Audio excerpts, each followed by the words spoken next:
Hey YouTube, I'm here in Utila, Honduras. Been taking a bunch of diving courses here, and this is where I've been living for the past 4 months. It's a dormitory that comes free with the diving classes, so it's pretty cool. This is my bike I bought for $25. It's where I live outside. You can see all the crabs. If you throw them anything, they just take it. They're pretty much like rats. Kind of interesting. Anyways, been reading this book that I found down here, and it's quite interesting. If anybody comes across it, I suggest reading it. It's called Killing Hope by William Bloom.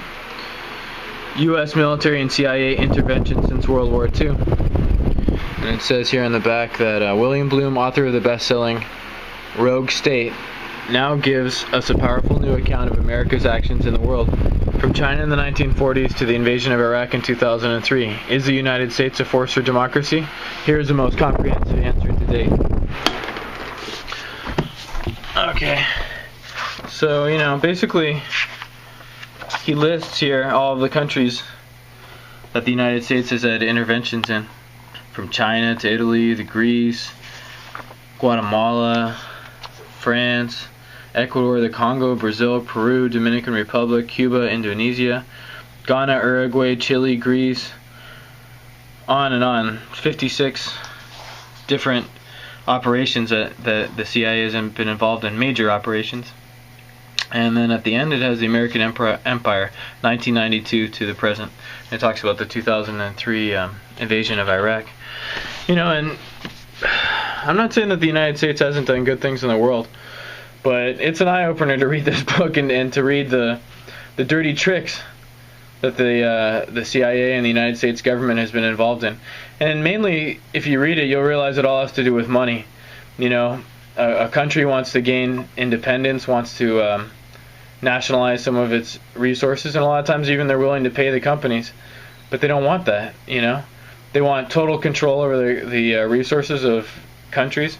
It talks about the Monroe Doctrine, the Truman Doctrine, the Eisenhower Doctrine, and how basically the United States just said, well, basically we can go anywhere in the world and control everything, And it started with the Holocaust of the American Indians, and now it's spread out throughout the whole world, And for the people in America that think that just because you're a citizen of America that well, it's great. I mean, in a sense, it is great for you.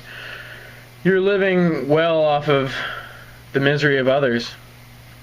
But don't, just because it hasn't happened in America yet to this extent, don't think that it can't come back to America.